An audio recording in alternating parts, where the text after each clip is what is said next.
जाति शास्त्र के जरिए विपक्ष बीजेपी को घेरने में जुटा हुआ है। पटना से जो जाति का जिन निकला वो देश के चुनावी राज्यों तक अब पहुंचना शुरू हो चुका है। लेकिन प्रधानमंत्री नरेंद्र मोदी ने विरोधियों के जाति शास्त्र का जवाब दिया है अपने ब्रह्मास्त्र से। छत्तीसगढ़ की रैली में प्रधानमंत्री नरेंद्र मोदी ने जाति के तोड़ के लिए हिंदू कार्ड खेल दिया है। आरोप लगाया कि विपक्ष जाति के नाम पर हिंदुओं को ही बांटने में जुटा हुआ है। छत्तीसगढ़ में दिए इस बयान का असर आगे दिखेगा। पहले आप देखिए छत्तीसगढ़ की वो सियासी लड़ाई जिसमें मोदी ने हिंदू कार्ड चला है। मां दंतेश्वरी के दर पर आज पीएम मोदी ने शीश झुकाया और पूजा अर्चना की। मां दंतेश्वरी का ये मंदिर छत्तीसगढ़ के बस्तर जिले में स्थित है।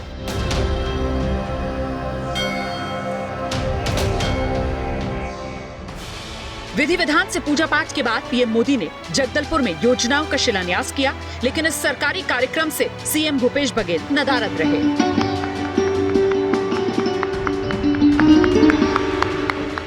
छत्तीसगढ़ सरकार का एक भी मंत्री भी नहीं आया, मुख्यमंत्री भी नहीं, उप मुख्यमंत्री भी नहीं आते हैं।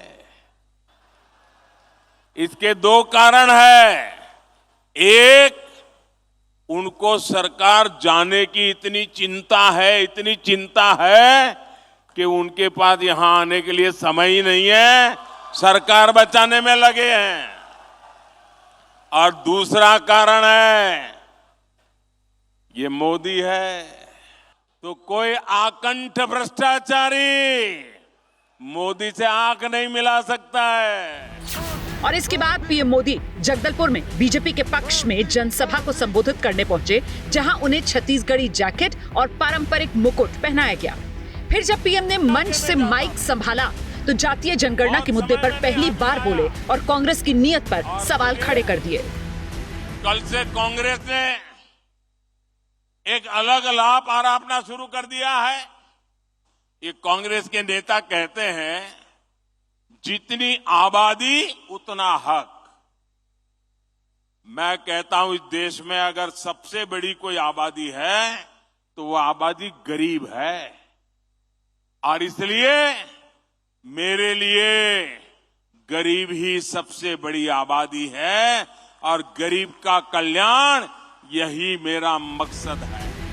एक तरफ जातीय जनगणना के मुद्दे पर पीएम मोदी ने बीजेपी का स्टैंड क्लियर किया, दूसरी तरफ छत्तीसगढ़ में जीत का परचम लहराना बाकी है, क्योंकि 5 चुनावी राज्यों में यहां कांग्रेस मजबूत नजर आ रही है और कभी बीजेपी का गढ़ रहा बस्तर अब बीजेपी मुक्त हो चुका है। जब भी बस्तर की धरती पे आना हो जाए और बलिराम कश्यप जी की याद ना आए, ये कभी हो नहीं सकता। पीएम मोदी ने मंच से जिन बलिराम कश्यप का जिक्र किया वो बस्तर और बीजेपी की सियासत की धुरी थे। 4 बार बस्तर से सांसद चुने गए, लेकिन साल 2011 में उनकी मौत के बाद बस्तर में कमल मुरझा गया। 2003 में बस्तर की 12 में से 9 सीट बीजेपी को मिली। 2008 में बस्तर में 12 में से 11 सीटों पर बीजेपी ने जीत हासिल की। लेकिन बलिराम कश्यप की मौत के बाद 2013 में बस्तर में बीजेपी 4 सीट पर सिमट गई और 2018 में बीजेपी को यहां सिर्फ 1 सीट मिली। हाल ही में हुए उपचुनाव में बीजेपी बस्तर जिले की 1 सीट को भी गंवा चुकी है। फिलहाल बीजेपी बस्तर में 0 पर है और बस्तर में बलिराम फैक्टर की कमी महसूस कर रही है और 0 से सत्ता के शिखर तक पहुंचने के लिए रणनीतियों को धार दे रही है। मोदी मोदी मोदी मोदी। आज जब जगदलपुर में पीएम मोदी मंच पर थे तो उनके ठीक बगल में पूर्व मुख्यमंत्री रमन सिंह मौजूद थे। पीएम मोदी रमन सिंह के साथ काफी वक्त तक बात करते दिखे।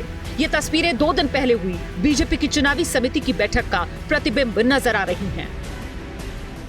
सूत्रों के मुताबिक छत्तीसगढ़ में बीजेपी सभी मौजूदा विधायकों को टिकट देने जा रही है। फिलहाल पूर्व मुख्यमंत्री रमन सिंह छत्तीसगढ़ के राजनांदगांव सीट से अभी विधायक हैं।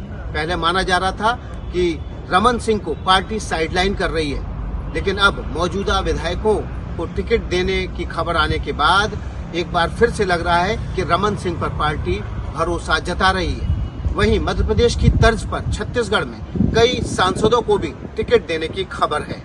देखिए, बिहार में जाति गणना के आंकड़े कल आए, लेकिन कांग्रेस महिला आरक्षण के बहाने ओबीसी को साधने की कोशिश पहले से कर रही है। आखिर कांग्रेस और विपक्ष का जाति शास्त्र की राजनीति, इसके मायने क्या हैं? मोदी ने हिंदू कार्ड का ब्रह्मास्त्र क्यों चलाया है? ये सब कुछ समझने के लिए सीएसडीएस का आंकड़ा जानना आपके लिए जरूरी है, जो बताता है चुनाव दर चुनाव ओबीसी वोटर्स का मूड किस तरीके से बदला है और कैसे ओबीसी वोटर के जरिए बीजेपी मजबूत होती आई है। ये आंकड़े जो अब आप देख रहे हैं मेरे पीछे, गौर से इनको देखिए। 2009 के चुनाव में जहां 22% ओबीसी वोटर्स ने बीजेपी को वोट दिया था, वहीं 2014 में आंकड़ा बढ़ा 34% पर पहुंचा और 2019 में तो और बढ़कर 44% पर पहुंच गया ओबीसी वोटर बीजेपी के पाले में। कांग्रेस को ओबीसी वोट 2009 में 24% मिलता है, 2014 में और 2019 में ये आंकड़ा 14 और 19 में बराबर रहता है, लेकिन 2009 के मुकाबले घट जाता है, 15% रहता है।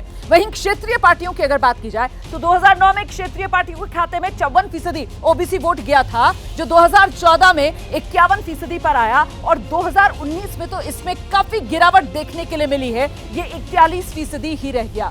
अब इसी ओबीसी वोट को कांग्रेस और उसके सहयोगी, मतलब जो अलग अलग राज्यों में क्षेत्रीय दल हैं, वो अपने साथ लाने की कोशिश कर रहे हैं और बीजेपी इस वोट को बचाने की कोशिश, वो ब्रह्मास्त्र हिंदू कार्ड जो प्रधानमंत्री मोदी की तरफ से आज खेला गया है। जैसे ही घड़ी का काटा दोपहर 2:30 पे आए, बबीता जी का दिल सास बहू साजिश के लिए मचल जाए।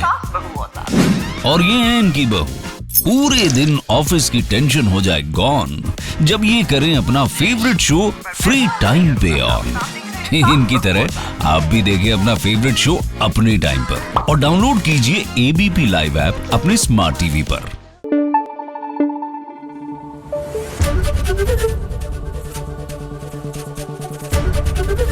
एबीपी न्यूज आपको रखे आगे।